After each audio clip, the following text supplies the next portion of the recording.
Pwede pala yun, no? Yung feeling na masaya ka, pero nagigilty ka, tapos nalulungkot ka din, all at the same time. Kasi aalis ka. Masaya ka na hindi mo na i-deal yung pag-aaliman sa bawat araw na kailangan mo magtrabaho. Hindi mo na iisipin na, hindi ako nakatulog ng maayos, mag-function ba yung brain ko?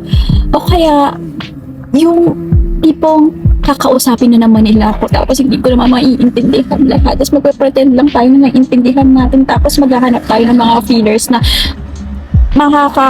makaka-fit din sa conversation para lang matapos yung conversation.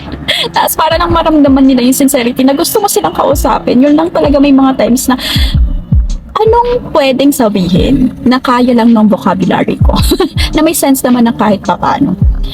Tapos at the same time, nagigilty ka kasi they've been very good to you.